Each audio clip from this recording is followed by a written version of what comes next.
नमस्कार दोस्तों, कैसे हैं आप सब लोग। उम्मीद करता हूँ अच्छे होंगे, अपनी स्टडी ठीक से कर रहे होंगे। दोस्तों, आज दिनांक 6 जुलाई 2026 को प्राइम एजुकेशन हब के इस यूट्यूब चैनल पे मैं आप सबका स्वागत करता हूँ। चलिए दोस्तों, बिना आपका समय खराब किए सीधे चलते हैं हम आज की डिस्कशन पे। और डिस्कशन में जो पहली न्यूज़ है वो है एक नई नियुक्ति जो है इंडियन एयरफोर्स में हुई है। ठीक है, इंडियन एयरफोर्स में किसकी हुई है? Vice chief. एक होता है चीफ यानी कि वायुसेना प्रमुख, ठीक है, और उसका जो सेकंड इन कमांड होता है यानी कि दूसरा जो महत्वपूर्ण जो पद है वो वाइस चीफ का होता है। और इस पे एयर मार्शल आशुतोष जो दीक्षित है उनकी नियुक्ति हुई है। देखिए, आशुतोष दीक्षित को डायरेक्टली एग्जाम में पूछे जाने की जो संभावना है वो काफ़ी कम है। लेकिन आपको पता है जो प्रमोशन होते हैं डिफेंस में वो सीनियरिटी के हिसाब से होते हैं। तो अगले जो चीफ बनने की जो मोर देन 99% जो संभावना है वो आशुतोष दीक्षित जी के चीफ बनने की है। तो थोड़ा सा आप अभी देख लेंगे, तो जब कल को अगले 2-3 महीने में जब इनकी नियुक्ति होगी एज ए चीफ तो आपके लिए ईजी हो जाएगा, याद रखना। ठीक है, ये सारी बातें इंपॉर्टेंट नहीं, ये थोड़ा सा आप देख लेंगे कि इन्होंने जो है ऑपरेशन सफ़ेद सागर जो था अपना कारगिल में। देखिए 1999 में क्या हुआ था, हमारा जो कारगिल सेक्टर है वहाँ पे पाकिस्तान की फ़ौज ने सिविल की ड्रेसेस पहन के और वहाँ पे कब्जा कर लिया था। बहुत जो महत्वपूर्ण चोटियाँ थी वहाँ पे। तो उसके बाद में वहाँ इंडियन एयरफोर्स ने अपना एक मिशन लॉन्च किया, आर्मी ने अपना मिशन लॉन्च किया, और जो पूरा ऑपरेशन था उसका नाम था ऑपरेशन सफ़ेद सागर। तो उसमें भी इन्होंने जो है एक्टिव पार्टिसिपेशन इन्होंने किया था। दूसरी बात, ये पहले जो इससे पहले है chief of integrated defence staff थे, यानी चीफ ऑफ आईडीएस थे। अब मैं आपको थोड़ा सा स्ट्रक्चर समझा देता हूँ फौज का। देखिए दोस्तों, हमारे यहाँ 3 सेना है, ठीक है, आर्मी, एयरफोर्स, इंडियन एयरफोर्स और इंडियन नेवी। ठीक है, इन तीनों के चीफ्स होते हैं, यानी कि इनके सबके अलग अलग अपने प्रमुख होते हैं। क्या होते हैं? प्रमुख। अब देखिए, ऊपर है सरकार। अब मान लीजिए सरकार को चाहे लड़ाई का समय है चाहे नॉर्मल समय है, अगर किसी बात पे सजेशन लेना है, बात करनी है किसी टॉपिक पे पर्टिकुलरली, तो तीनों चीफ से बात करनी पड़ेगी, है ना। तो ये थोड़ी सिचुएशन क्या हो जाती है, चैलेंजिंग हो जाती है, थोड़ी सी कोऑर्डिनेशन की और वो सारी प्रॉब्लम आती है। तो 2019 में एक पद सर्जित किया, वो पद क्या था? सीडीएस, है ना। ये भी 4 स्टार है और ये तीनों व्यक्ति भी 4 स्टार है, पर इसमें बोला जाता है समानों में प्रथम, यानी सीडीएस को इनसे ऊपर ओहदा दिया गया है। और ये जो है डायरेक्ट सरकार को वन स्टॉप सलाह देने में सक्षम है, क्योंकि तीनों सेना का जो कोऑर्डिनेशन है वो इस व्यक्ति के पास में है। अब इस व्यक्ति से पहले 2001 में एक पद सर्जित हुआ था जिसका नाम था आईडीएस। आईडीएस, आप यूं समझिए आईडीएस को कि आईडीएस जो है बेसिकली वो डेप्यूटी सीडीएस है। क्या है? डेप्यूटी सीडीएस, यानी सीडीएस के जो कार्यालय है उसी में इनकी पोस्ट होती है, और ये भी जो काम कोऑर्डिनेशन का और सारी चीज़ों का है यही उस काम को करते हैं। तो आपने स्ट्रक्चर समझ लिया। देखिए, ऊपर सरकार होगी आपकी, सरकार में आप चाहे पीएमओ ले लें, आप रक्षा मंत्रालय ले लें, डिफेंस मिनिस्ट्री ले लें, ठीक है, ये सारी चीज़ होगी। उसके नीचे सीडीएस हो गए, ठीक है, उसके नीचे आईडीएस हो गए, और उसके नीचे तीनों सेना के जो चीफ हो गए। तो ये जो स्ट्रक्चर है वो हमारी जो डिफेंस है वो फॉलो करती है। साथ ही तेजस विमान के मामले में भी इनका अच्छा योगदान रहा। तेजस विमान आपको पता है इंडिया का अपना खुद का बनाया हुआ विमान है, तो ये बात भी आपको समझ में आ गई होगी। अब आगे देखते हैं, एक वर्ड है काउंसुलर एक्सेस। काउंसुलर एक्सेस क्या, कैसा अधिकार है, किन लोगों को मिलता है, इसके बारे में अपन बात करते हैं। देखिए क्या होता है, अगर किसी देश का नागरिक दूसरे देश में गिरफ्तार होता है, वहाँ की पुलिस या वहाँ की सेना द्वारा गिरफ्तार या हिरासत में लिया जाता है, तो वहाँ का उस देश का जो दूतावास है वो अधिकारियों से मिलने के लिए कानूनी मदद का अधिकार होता है। देखिए क्या होता है, मान लीजिए ये इंडिया है, ये पाकिस्तान है, ठीक है, रमेश पाकिस्तान गया हुआ था और रमेश को वहाँ पे क्या है, अरेस्ट कर लिया। क्या कर लिया? अरेस्ट कर लिया। कहाँ पे? पाकिस्तान में। अब रमेश को अरेस्ट कर लिया तो भाई रमेश के ना परिवार वाले हैं, उसको कौन तो वकील प्रोवाइड कराएगा, कौन जो लीगल उसको सहायता होनी है वो नहीं कैसे होगी। तो यहाँ पे एक जिनेवा का कन्वेंशन है, उस कन्वेंशन के तहत जो पाकिस्तान में इंडिया का जो हाई कमीशन है, इंडिया का जो राजदूत वहाँ पे नियुक्त है, उससे मिलने की जो परमिशन है, उससे मिलने का जो अधिकार है वो जेनेवा कन्वेंशन के तहत मिला हुआ है, ठीक है। और सेम इंडिया में भी होगा कि इंडिया में कोई पाकिस्तानी नागरिक अगर गिरफ्तार होता है तो उसको जो है पाकिस्तानी जो उच्चायुक्त है, जो कि जिसका ऑफिस इंडिया में है, उससे मिलने दिया जाएगा। तो ये जो है वियना कन्वेंशन के तहत जो है ये अधिकार प्रदान किया गया है। हुआ क्या है, देखिए इंडिया और पाकिस्तान रेगुलर बेसिस पे एक दूसरे देशों को अपने अपने यहाँ जो एक दूसरे देश के जो कैदी बंद है, यानी कि पाकिस्तान में जो इंडिया के कैदी बंद है उनकी जानकारी पाकिस्तान देता है, और इंडिया में जो पाकिस्तान के कैदी बंद है उनकी जानकारी इंडिया पाकिस्तान को देता है। तो वो सूची जो है साझा की, तो इंडिया ने बोला कि जो 13 भारतीय हैं उनको आप काउंसुलर एक्सेस दीजिए, ये रिक्वेस्ट उनसे करी है, मांग की है उनसे। अब देखते हैं पाकिस्तान इस पर क्या करेगा।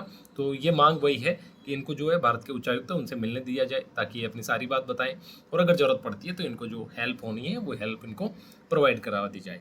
और ये अंतर्राष्ट्रीय कूटनीतिक संबंधों का एक महत्वपूर्ण पहलू है। बात आपको समझ आ गई होगी। चलिए आगे देखिए, एक आर्टिकल जो हमने इंक्लूड किया है वो क्या है कि जिस तरह से अभी आपको पता है लंबा, उससे पहले कोविड-19 था 2020 में, और उसके बाद फिर यूक्रेन रशिया वार चला लंबा 3 साल, साढ़े 3 साल, और अभी भी स्टिल चल रहा है। और फिर ये जो मध्य एशिया का जो संकट था, स्पेशली जिसमें ईरान अमेरिका और इसराइल के बीच में जो लड़ाई हुई, इन सब के बीच में, और इंडिया आपको पता है बहुत ज़्यादा तेल और गैस की जो आपूर्ति है उधर से होती है। इन सारी प्रॉब्लम्स के बीच में भी इंडिया ने जो है अच्छा रेजिलेंस दिखाया है, यानी कि संकट के समय भी अच्छी स्किल के साथ में इस संकट को संभाला है भारत सरकार ने, और हमारे देश ने इस बात को लेके जो है एडिटोरियल लिखा है दैनिक भास्कर ने। तो देखते हैं कि क्या किस तरह से संभाला। देखिए, ईरान युद्ध की वजह से वैश्विक जो आपूर्ति संकट है उसने यूरोप से लेके एशिया अफ्रीका तक कई देशों को प्रभावित किया। यानी कि आप यूँ समझिए, दुनिया का ऐसा कोई देश नहीं है जिसको प्रभावित नहीं किया है, लेकिन भारत में आम जनता पे इसका जो व्यापक असर है वो नहीं पड़ने दिया गया। उसके पीछे सरकार का मैनेजमेंट अच्छा था, और हम लोगों की अंडरस्टैंडिंग और सारी चीज़ें जो हमारे पेट्रोलियम रिजर्व थे वो सारी चीज़ें, जो तमाम चीज़ें उन्होंने मैनेज करी, तो ये जो है अच्छा मैनेजमेंट था। सबसे पहली बात तो विदेशी जो हमारा मुद्रा भंडार है, जो कि लगभग 600 बिलियन डॉलर से ऊपर था, इसने अच्छी हेल्प करी कि तेल महंगाई और डॉलर वे का जो बोझ है इसने सहन कर लिया। दूसरा, अमेरिका ने हमारे ऊपर टैरिफ लगाए, ठीक है। इन टैरिफ्स का हमने दूसरे देशों के साथ में एफटीए किया, जैसे हमने बात करी थी यूरोपियन यूनियन के साथ, ठीक है। उससे पहले इंग्लैंड के साथ किया था, रिसेंटली ओमान के साथ किया था। तो ये ऐसे फैसले थे, ऐसे व्यापारिक समझौते थे जिनसे कि जो अमेरिका ने प्रतिबंध लगाए उनका नकारात्मक असर उस तरह से भारत पे नहीं पड़ा। आगे देखिए, जब यूक्रेन और रूस के बीच में युद्ध शुरू हुआ, यूक्रेन और रूस के बीच में, तो अमेरिका ने हम पे बहुत दबाव लगाया कि भाई आप जो है उनसे तेल नहीं खरीदेंगे, लेकिन हमने अपनी रणनीतिक स्वायत्ता बनाए रखी, और हमने जो तेल से खरीद है वो जारी रखी यूएसए से। तो ये तमाम 3 ऐसे एंगल है जिनसे कि हमने इस संकट को अच्छे से इसको फेस किया हमने, और हमारे जो 144 करोड़ जो लोग हैं उनको किसी बड़े संकट में नहीं आने दिया, और ये भारत की नीतिगत दूरदर्शिता का जो कि परिणाम है। तो ये तमाम बातें इस आर्टिकल में थी। अब हमने बात करी, देखिए हमने पहले भी डिस्कस किया है कि एक स्काई रूट कंपनी है। देखिए 2 एग्जांपल लेते हैं, एक ले लेते हैं आप यूएसए का, अमेरिका, और एक इंडिया। अब स्पेस सेक्टर की अंतरिक्ष की बात करें तो यहाँ पे नासा जो है उनकी सरकारी एजेंसी है जो कि सारा स्पेस का काम उनका देखती है, लेकिन नासा के साथ में स्पेस एक्स एक बड़ी प्राइवेट कंपनी है जो कि एलोन मस्क की है, जिनके बारे में हम लगातार बात करते हैं, और कुछ इस तरह के जो ब्लू ओरिजिन और इस तरह की कंपनीज वहाँ पे काम करती हैं। लेकिन इंडिया में ये प्राइवेट कंपनीज का इकोसिस्टम उस तरह से उतना स्ट्रॉन्ग नहीं था। लेकिन अब जो स्काई रूट एरोस्पेस है, स्काई रूट एरोस्पेस, इन्होंने शानदार काम किया है, और इनका जो पहला सैटेलाइट है विक्रम-1, पहला जो रॉकेट है ऑर्बिटल रॉकेट, वो लॉन्च होने जा रहा है 12 जुलाई से 4 अगस्त के बीच में कभी भी। तो एक बड़ी छलांग है हमारे निजी सेक्टर को। हम हमेशा बात करते हैं कि निजी सेक्टर को आगे आना चाहिए। देखिए सरकार की खर्च करने की अपनी क्षमता है, अपनी कैपेसिटी है, उससे ज़्यादा हम सरकार से खर्च की अपेक्षा भी नहीं कर सकते, और वो कर भी नहीं सकती। तो निजी सेक्टर ने जो स्पेस के सेक्टर में जो आगे आए हैं, ये एक अच्छी बात है। इससे क्या होगा, देखिए एआई और 6G में जो स्पेस इकोनॉमी बनने का एक पोटेंशियल है। देखिए अभी 5G है, कई जगह 4G है, अब 6G है जो फर्दर कम्युनिकेशन को लेके एक बड़ा जो रिवोल्यूशन आने वाली है। और एआई के बारे में तो आप सब जानते हैं कि एआई का जो टाइम है वो है अभी, और आने वाला टाइम भी बहुत ज़्यादा एआई का होने वाला है। एआई में बड़ी रिवोल्यूशन आने वाली है। तो इन सब को लेके जो छोटे सैटेलाइट की जो लॉन्चिंग है हमारे अंतरिक्ष में, वो बहुत महत्वपूर्ण हो जाती है। और जब इस तरह की क्षमता भारत में होगी तो ये अपने आप में एक अच्छी बात होगी, जिनका उपयोग खेती में, संचार में, नेविगेशन में, राष्ट्रीय सुरक्षा सेवाओं में मजबूत बनाया जा सकता है। इन तमाम ऐसे एरियाज है जहाँ पे इनका यूज जो है किया जा सकता है। लेकिन अभी देखने वाली बात होगी कि इसकी लॉन्चिंग कितनी सफल रहती है। एक दो अलग अलग मॉडल, हमने बात करी स्पेस एक्स की, ठीक है। स्पेस एक्स जो है अमेरिकन कंपनी है, और स्काई रूट जो है इंडियन कंपनी है। इन दोनों के मॉडल अलग अलग है। कैसे बात करी, एक तरफ आप ट्रेन को ले लीजिए और एक तरफ आप कैब को ले लीजिए, ठीक है। दोनों को ही जयपुर से दिल्ली जाना है, जयपुर से दिल्ली जाना है, इधर भी जयपुर से दिल्ली जाना है। अब ट्रेन के लिए पॉसिबल है क्या कोई और रूट लेना? एग्जैक्टली क्योंकि कहीं और अगर इधर से जाना है, मान लो इसको कोटपुतली जाना है, तो नहीं जा सकती, बिकॉज कोटपुतली में कोई रेलवे लाइन नहीं है ना। लेकिन कैब को ये सुविधा मिलती है कि अगर इसको जयपुर से कोटपुतली जाना हो, अलवर जाना हो, तो ये आराम से अपना रूट डाइवर्ट करके जा सकती है। यही फर्क है स्पेस एक्स के मॉडल में और स्काई रूट के मॉडल में। यानी कि स्पेस एक्स का जो है एक प्रॉपर सेलेक्टेड पाथ होता है और उसी पे जाके लॉन्चिंग हो सकती है, जबकि स्काई रूट जो है ये अगर इसका जो विक्रम रॉकेट है, अगर इसकी लॉन्चिंग सफल होती है तो ये ऑन डिमांड लॉन्च करेंगे, यानी जिस सैटेलाइट को जिस कक्षा में भेजना है वहाँ पे इसके माध्यम से भेजा जा सकता है।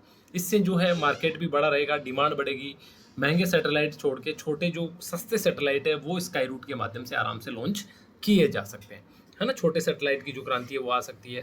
दूसरी बात, इनकी जो है आयु कम होगी और इसरो जो है बड़े मिशन जैसे गगनयान है, चंद्रयान है, इन पे ध्यान देगा और स्काई रूट जैसी जो कंपनीज है वो छोटे मिशन, छोटे सैटेलाइट जो आराम से लॉन्च कर सकती है। तो एक बड़ा इकोसिस्टम जो स्पेस इंडस्ट्री का लेके इंडिया में जो बन सकता है, वो बनने की जो संभावना है स्काई रूट की वजह से बन रही है। और स्काई रूट के बारे में पहले भी एग्जाम्स में सवाल पूछा जा चुका है, आगे भी पूछा जा सकता है, उस हिसाब से हमने इसको डिस्कस किया है, ठीक है। अब देखिए, हमने बात करी बेसिकली हम सबसे पहले जो बिजली बनाते थे, और बिजली के बारे में इतनी बात क्यों होती है? देखिए, एनर्जी बहुत इंपॉर्टेंट है। क्यों इंपॉर्टेंट है? ऐसा कोई भी काम नहीं है, कोई इंडस्ट्री बिना एनर्जी के नहीं चल सकती, ठीक है। व्हीकल बिना इंडस्ट्री के नहीं चल सकते, बिना एनर्जी के नहीं चल सकते, ठीक है। तमाम जितनी भी आप जितनी कल्पना कर सकते हैं, एनर्जी जो एक प्राइमरी सोर्स है किसी भी डेवलपमेंटल एक्टिविटी के लिए, किसी भी विकासात्मक गतिविधि के लिए, है ना। तो शुरुआत में हम जो है कोयले पे निर्भर थे, ठीक है। कोयले के बाद हमारी जो निर्भरता है वो मान लीजिए इन फोसिल फ्यूल्स पे आ गई, पेट्रोल, डीजल और ये सारी चीज़ें, ठीक है। धीरे धीरे जब क्लाइमेट चेंज हुआ, जलवायु परिवर्तन से समस्याएं बढ़ने लगी, पूरी दुनिया में बात होने लगी, तो फिर सोलर और विंड पे दुनिया के लोग आने लगे, ठीक है। सोलर और जो पवन ऊर्जा है उस पर, ठीक है। इस पर भी इंडिया ने अच्छी प्रोग्रेस करी है। अब जो है हाइड्रोजन के बारे में बहुत बात हो रही है, और हाइड्रोजन में भी स्पेशली ग्रीन हाइड्रोजन के बारे में, तो थोड़ा सा टेक्निकल रहेगा बट अपन इसको समझने की कोशिश करते हैं। देखिए, हमारा जो पानी है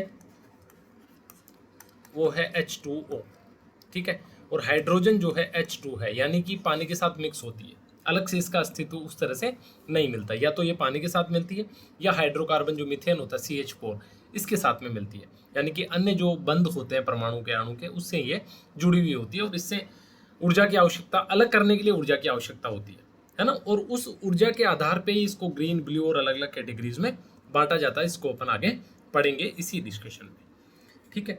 इसका जो उत्पाद है, यानी कि जब हाइड्रोजन उत्पादित होती है, फ्यूल सेल जो बनता है, इसमें बिजली बनाते समय केवल पानी और ऊष्मा बाहर निकलती है, इसलिए कोई प्रदूषण नहीं होता, कोई धुआं नहीं होता, किसी तरह कार्बन का उत्सर्जन नहीं होता, इसलिए इसको ग्रीन बोला जाता है, ठीक है। कुछ विशेषताएं हाइड्रोजन की, देखिए, बहुत ज़्यादा ज्वलनशील होती है, हाईली इन्फ्लेमेबल होती है, ठीक है। ऊर्जा घनत्व जो है 120 mJ/kg होता है, जो कि पेट्रोल से 3 गुना, यानी कि ऊर्जा के मामले में बहुत बेहतर है, इसको आप याद करेंगे, इंपॉर्टेंट है। और भारत में वर्तमान उपयोग पेट्रोलियम रिफाइनिंग में और फर्टिलाइजर जो होता है उनके निर्माण में इसका किया भी जा रहा है। और 1 किलो हाइड्रोजन के लिए 9 लीटर जो है शुद्ध पानी की आवश्यकता पड़ती है। उसके बाद जो भी एनर्जी है वो लगा के और ये हाइड्रोजन बनाई जाती है। चलिए, इसमें देख लेते हैं इनकी उत्सर्जन की प्रकृति के हिसाब से इसके अलग अलग रूप होते हैं। सबसे पहले ग्रे हाइड्रोजन के बारे में बात करेंगे। इसका जो है प्राकृतिक गैस के माध्यम से, प्राकृतिक गैस का यूज करके इसको बनाया जाता है, लेकिन प्रॉब्लम यह है कि बहुत ज़्यादा CO2 का जो एमिशन है, उत्सर्जन जो है इसकी वजह से होता है। ब्लू हाइड्रोजन, ये जीवाश्म ईंधन, पेट्रोल, डीजल, इनके उपयोग से बनाया जाता है। थोड़ा कम होता है CO2 का उत्सर्जन, लेकिन कार्बन, क्योंकि इसमें कार्बन थोड़ा सा स्टोर होता है, ठीक है, कार्बन कैप्चरिंग इसमें होती है, तो ये थोड़ा ठीक है। ग्रीन हाइड्रोजन जो है वो सबसे बेस्ट है। वाटर इलेक्ट्रोसिस जो उत्पादन की विधि है इसकी, ये विधि भी आप याद रखेंगे। पवन और सौर ऊर्जा के माध्यम से इसको एनर्जी प्रदान की जा सकती है और बिल्कुल जीरो कार्बन उत्सर्जन होता है, क्योंकि हमने बात करी थी क्या निकलता है, केवल उष्मा निकलती है और पानी निकलता है, और ये दोनों ही चीज़ें जो है प्रकृति को नुकसान नहीं करती किसी भी तरह से। तो ग्रीन हाइड्रोजन जो है वो सबसे बेस्ट ऑप्शन है। उसके बाद ब्राउन, जो कि कोयला के गैसीकरण से, और ये तो बहुत ज़्यादा प्रदूषणकारी है, कोयला जला के इसे पैदा किया जाता है। और पिंक हाइड्रोजन जो है ये भी इलेक्ट्रोलाइसिस से होती है, परमाणु ऊर्जा का इसमें उपयोग होता है, लेकिन परमाणु कचरे का जो जोखिम है वो अपने आप में एक बड़ा जोखिम है। तो ये जो कैटेगरी, इसको आप हल्की से नज़र मार लेंगे, और स्पेशली जो ये ग्रीन हाइड्रोजन, इसको आप याद कर लेंगे। चलिए आगे, जो हाइड्रोजन मिशन है 2023 में भारत सरकार ने लॉन्च किया था, यहाँ बहुत इंपॉर्टेंट क्वेश्चन बन सकता है, राइट। इसकी बजट में भी चर्चा है, कभी जब बजट पढ़ाएंगे हम आपको तो इसके बारे में अपन बात करेंगे, ठीक है। तो लक्ष्य जो 2030 तक रखा है भारत सरकार ने, वो रखा है 5 MMT। कितना रखा है? 5 MMT जो उत्पादन है ग्रीन हाइड्रोजन का, वो लक्ष्य भारत सरकार ने रखा है। और टोटल 125 मेगावाट जो है परमाणु जो नवीकरणीय ऊर्जा पैदा करनी है, वो लक्ष्य है 2030 तक, ठीक है। 6 लाख प्लस रोजगार इसके माध्यम से सर्जित करने, और 50 MMT जो ग्रीन हाउस गैस है उसके उत्सर्जन में कटौती करनी है। देखिए बेसिकली ग्रीन हाउस गैस है क्या है, जितना कि ज़्यादा जो क्लाइमेट चेंज हो रहा है, ये डायरेक्टली रिस्पॉन्सिबल है ग्रीन हाउस गैस इसके लिए, ठीक है। ओजोन हमारी कमज़ोर होती है ग्रीन हाउस गैस की वजह से।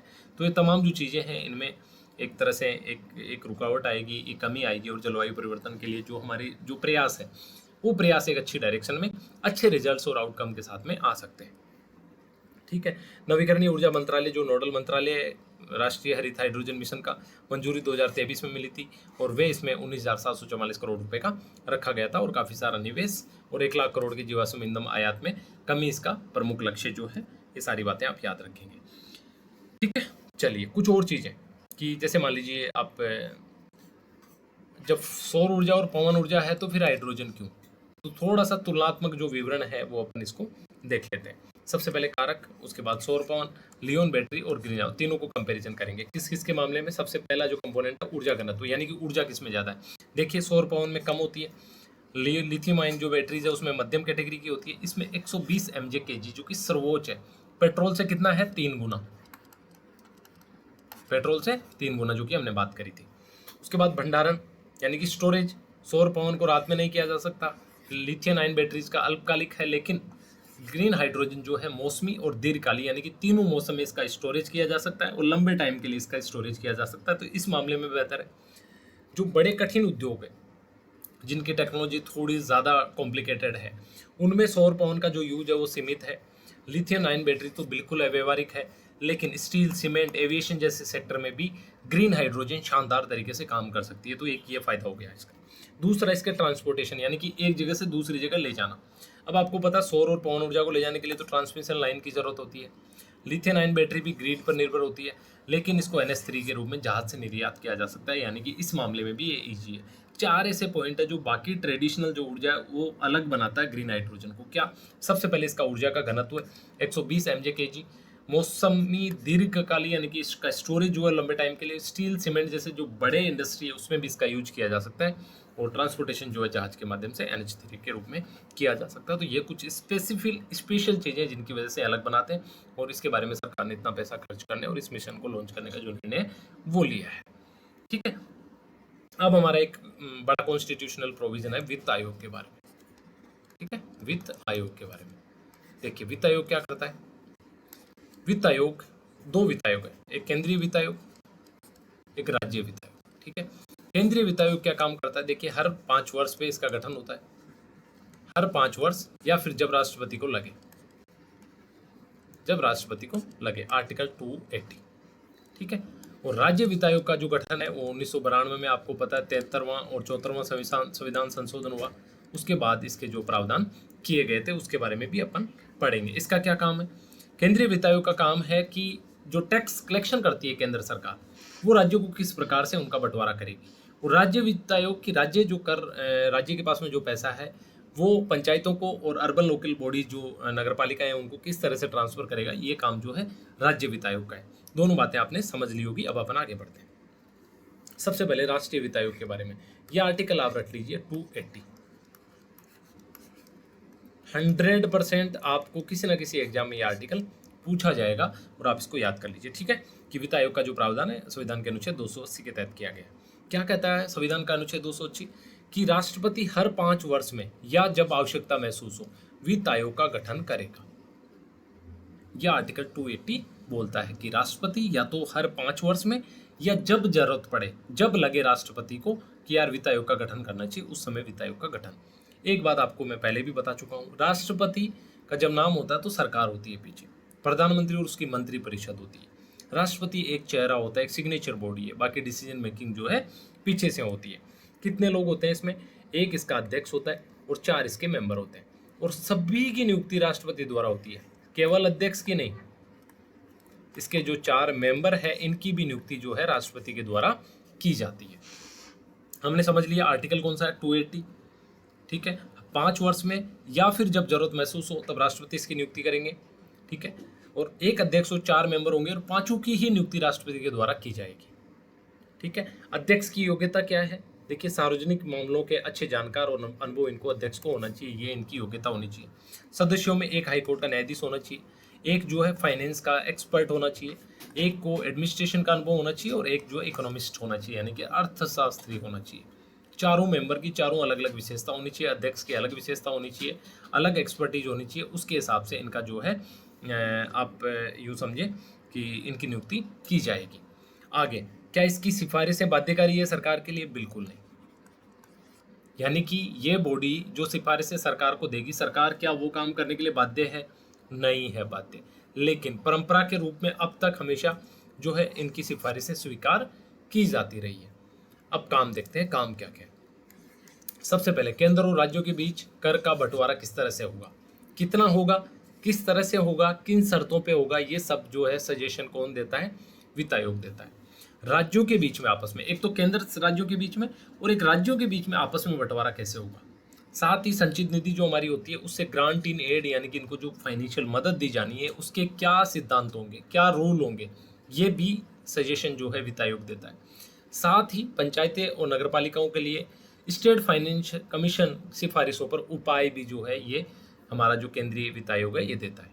ठीक है, बात आपको समझ आ गई होगी। देखिए, एक बार फास्टली रिकेप कर लेते हैं। आर्टिकल 280 के तहत राष्ट्रपति हर 5 वर्ष या जब जरूरत हो वित्त आयोग का गठन कर सकता है। इसमें टोटल एक अध्यक्ष और 4 मेंबर होते हैं, 5 की अलग अलग योग्यता होती है।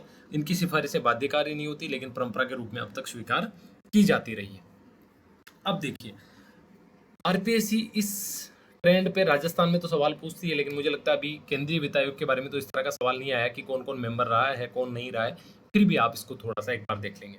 देखिए, पहला वित्त आयोग जो है ये आपको याद रखने की जरूरत नहीं है, हल्का सा आप देख लेंगे। ठीक है, सिर्फ वर्तमान वाले को छोड़ के, बाकी टाइमलाइंस का बहुत इंपॉर्टेंट उतनी ज़्यादा नहीं है, बट नाम आप याद रखेंगे। केसी नियोगी जो थे पहले वित्त आयोग हमारे थे देश के, फिर के संथानम, उसके बाद एस के चंदा, डॉक्टर पी वी राजमन्नार, उसके बाद Mahavir Tyagi, KC Pant, doctor Vijay L Kelkar, doctor Y V Reddy और एन के सिंह, और उसके बाद 16वें जो वित्त आयोग के अध्यक्ष है वो अरविंद पनगाड़िया है, जो 1 अप्रैल 2026 से 31 मार्च 2031 तक के लिए जो है इनकी सिफारिशें मान्य रहेगी। ये वित्त आयोग जो है अपना काम करता रहेगा। इनका जो गठन है 16वें वित्त आयोग का 2023 में हुआ था, अवधि 1 अप्रैल 2026 से 31 मार्च 2031। और जो अरविंद पनगाड़िया है वो नीति आयोग के भी पूर्व उपाध्यक्ष रहे हुए हैं। तो ये तमाम बातें आपको अच्छे से याद रखनी है, एग्जाम में पूछी जाएगी। ठीक है, अच्छे से आप इनको याद रखेंगे। चलिए, अब हमने बात कर ली थी केंद्रीय वित्त आयोग की, फिर हमने बात करी कि भाई एक्चुअली क्या हुआ था 1992 में 2 संविधान संशोधन पारित हुए थे, एक 73वां, एक 74वां। क्यों हुआ था? इसके पीछे रीजन था कि लोकतंत्र को जो है ना बिल्कुल जमीनी स्तर तक लेके जाना है, यानी कि पंचायतों का गठन किया गया। पंचायती राज को कानूनी जो है अमली जामा संविधान में जगह दी गई इन 2 संशोधनों के माध्यम से कि आप जो है ग्राम पंचायतों का गठन करेंगे, साथ ही शहरों के लिए नगर पालिकाओं का गठन करेंगे। और इसी कानून में ये बात की गई कि भाई जब गठन किया जाएगा तो इनको पैसा किस हिसाब से देगी राज्य सरकार, ये डिसाइड करने के लिए स्टेट फाइनेंस कमीशन यानी कि राज्य वित्त आयोग का जो गठन है वो भी किया जाएगा। अब इसके प्रावधान देखते हैं। 73वां और 74वां संविधान संशोधन 1992 के माध्यम से जोड़े गए। 2 आर्टिकल वेरी इंपॉर्टेंट याद रखेंगे, आर्टिकल 243I और 243Y, I और Y। I के तहत तो ग्राम पंचायतें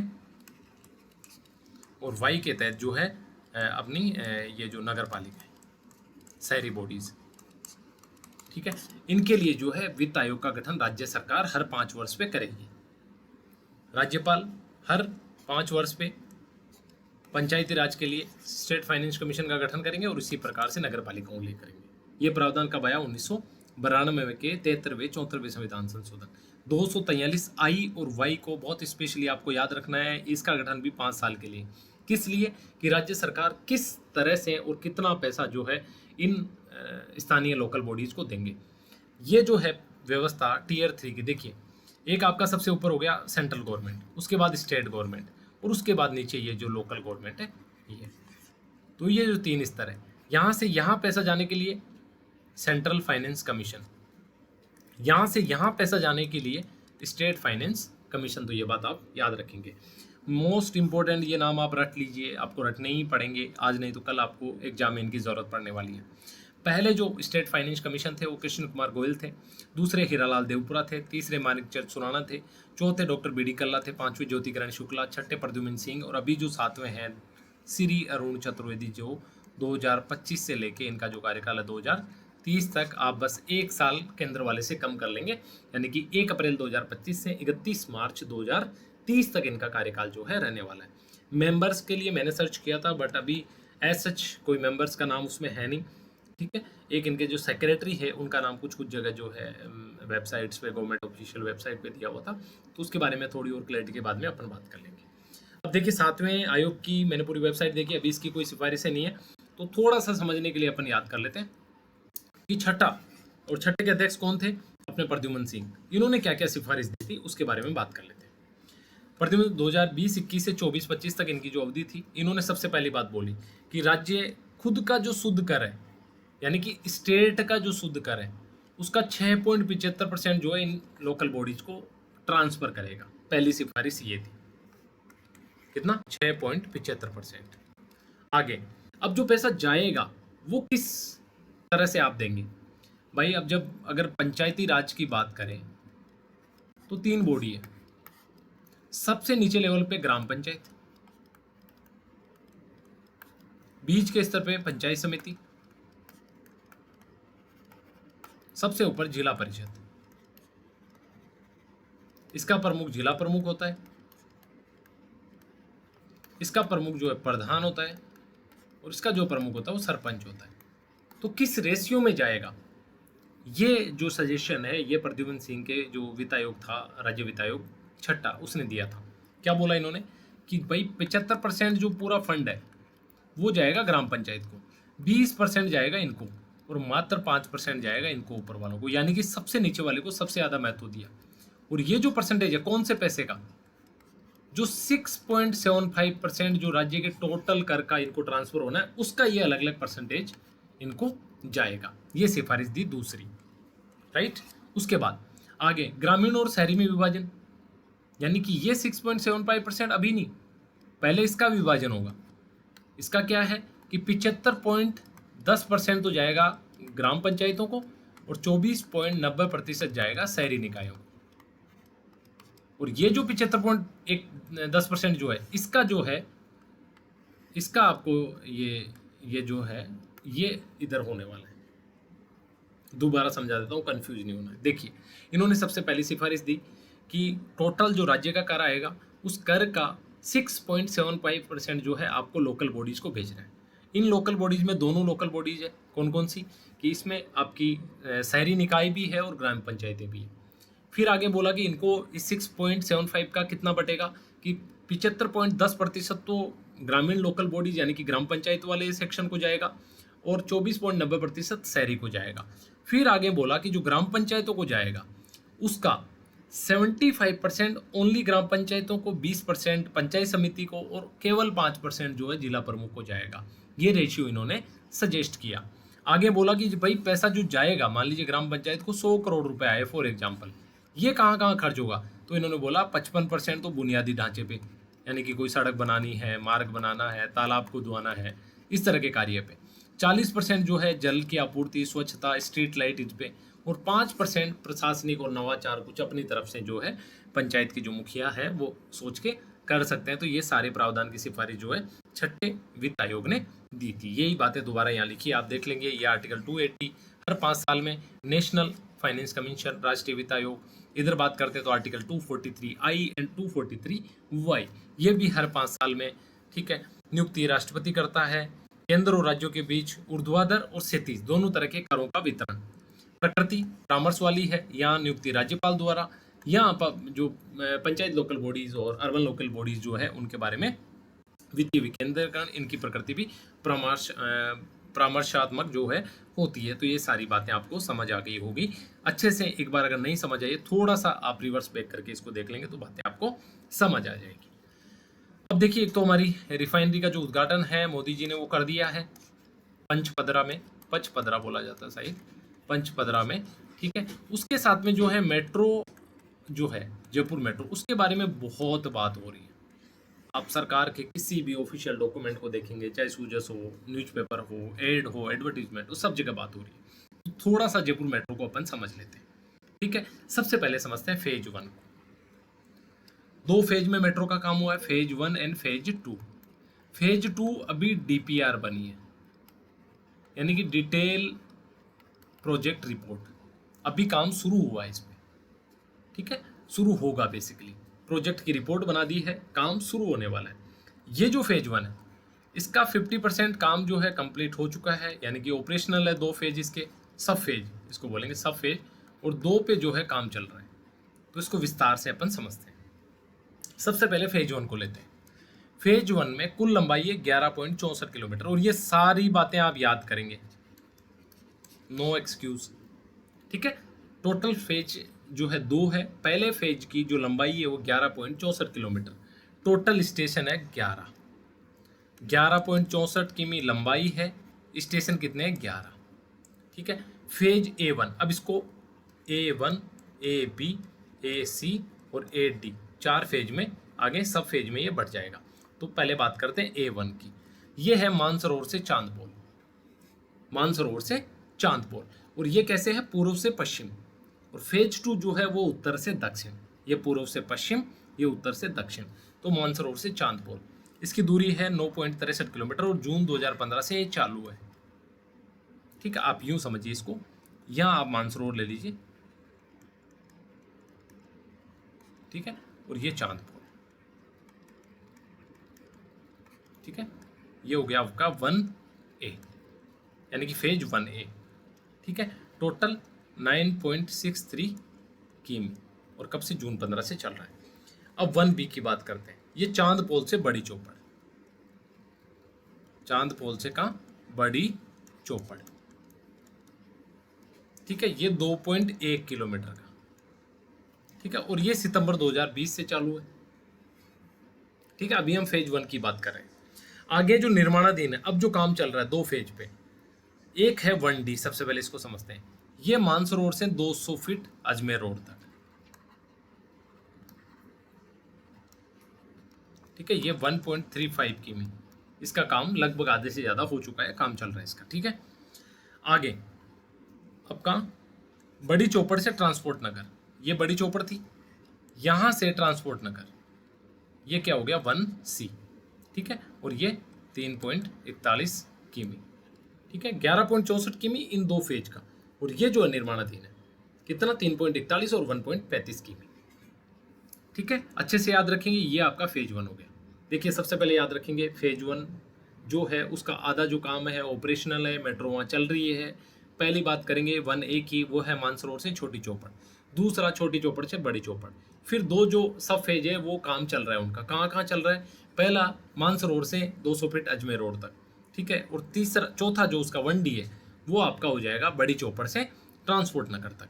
ये आपका हो गया फेज 1, जो कि है जयपुर शहर में पूर्व से पश्चिम की तरफ। अब आते हैं फेज 2 में, ठीक है। फेज 2 जिसको बोला जाता है ऑरेंज लाइन, ठीक है। फेज 2 ये टोटल बनने जा रहा है 41 किलोमीटर का। अभी ये कहीं भी बना नहीं है, केवल इसकी DPR बनी है, डिटेल प्रोजेक्ट रिपोर्ट, ठीक है। और इसको नॉर्थ साउथ कॉरिडोर बोला जा रहा है। हमने बात करी थी वो है ईस्ट वेस्ट कॉरिडोर, ये है नॉर्थ साउथ कॉरिडोर। ये बहुत ही अच्छे से याद रखेंगे। प्रहलादपुरा से टोडी मोड़ तक जो है बनने जा रही है। कहाँ बनने जा रही है, प्रहलादपुरा से टोडी मोड़ तक। टोटल जो है 36 स्टेशन इसमें होने वाले हैं, जिसमें 34 तो ऊपर रहेंगे और 2 जो है अंडरग्राउंड रहेंगे। कॉस्ट जो है 13,037 करोड़ रुपए आने वाली है। 2031 तक इसको पूरा करने का जो लक्ष्य है, मोस्ट इम्पोर्टेंट, 50% पैसा केंद्र सरकार दे रही है, 50% राज्य सरकार, यानी कि दोनों सरकारें मिलकर इस काम को कर रही है। यहाँ पे एयरपोर्ट के लिए सीधी कनेक्टिविटी मिल जाएगी। सिंधी कैंप पे एक इंटरचेंज होगा जहाँ पे आप बदल सकते हैं मेट्रो, और जो टीओडी पॉलिसी के तहत इसका जो है प्रोजेक्ट बनाया जा रहा है। अब टीओडी को समझते हैं। यहाँ आइए, ये मेट्रो की लाइन है। अब क्या करते हैं इसमें, इस मेट्रो के दोनों तरफ बड़ी ऊंची बिल्डिंगों की परमिशन सरकार देती है, यहाँ पे मार्केट को डेवलप करती है नीचे, और ऊपर जो है रेजिडेंशियल कॉलोनीज डेवलप करती है। इस मॉडल से क्या होता है कि यहाँ रहने वाले लोग ना फिर अनवांटेड जीप, अपनी कार, इनका यूज़ नहीं करेंगे। ये सीधे, क्योंकि मेट्रो स्टेशन मान लीजिए 1 किमी है या 500 मीटर है, तो ये आराम से जो है पब्लिक ट्रांसपोर्ट को यूज करेंगे, तो इससे जो सड़कों पे लोड आने वाला वो कम आएगा। तो टीओडी पॉलिसी के माध्यम से जो है इसका विकास जो है किया जा रहा है।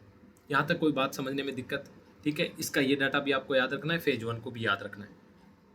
चलिए, इसमें देखिए कॉरिडोर दोबारा थोड़ा सा समझ लेते हैं। Jaipur metro quick revision. Corridor सबसे पहला पूर्व से पश्चिम, फेज 1 है, इसको पिंक लाइन बोला जाता है, ये ऑरेंज लाइन है। ठीक है, मानसरोवर से बड़ी चौपड़ 11.64 किलोमीटर चल रही है। ठीक है, हेरिटेज पर कोटा भूमिगत खंड। उत्तर से दक्षिण प्रहलादपुरा से टोटी मोड़ तक 41 किलोमीटर स्वीकृत हुई है। 36 स्टेशन प्रस्तावित है, जिसमें 34 जो है ऊपर है, 2 ग्राउंडेड है। एयरपोर्ट, मुख्य रेलवे सीतापुरा, ये जो है इंपॉर्टेंट लोकेशंस स्टेशन होने वाले हैं। और जो है ये जो टोटल कॉस्ट है 13,037 करोड़ रुपए की रहने वाली है। और केंद्र राज्य जो है दोनों मिलकर 50% के भागीदार है, और एक जॉइंट वेंचर कंपनी बना के Rajasthan metro rail corporation limited, उसके माध्यम से इस प्रोजेक्ट को पूरा किया जा रहा है। तो ये थी हमारी आज की डिस्कशन। उम्मीद करता हूँ डिस्कशन आपके लिए फ़ायदेमंद रही हो। ठीक है, कुछ टॉपिक हो सकता है थोड़े से आपको लगे कि टफ है, बट आपको एक चीज़ पता है कि पढ़ना तो है, आज नहीं तो कल। तो अगर आज मेहनत कर ली जाए तो हो सकता है कल थोड़ी कम करनी पड़े, क्योंकि फौज में एक कहावत है कि अगर आपने शांति काल में पसीना बहा लिया ना, तो युद्ध के मैदान में आपको खून नहीं बहाना पड़ेगा। ठीक है, ये बात आप पे भी लागू होती है, और आज का कंपटीशन किसी जंग के मैदान से कम नहीं है। ठीक है, तो बी सीरियस, बी सिंसियर, अपना काम करते रहिए। Thank you so much. जय हिंद।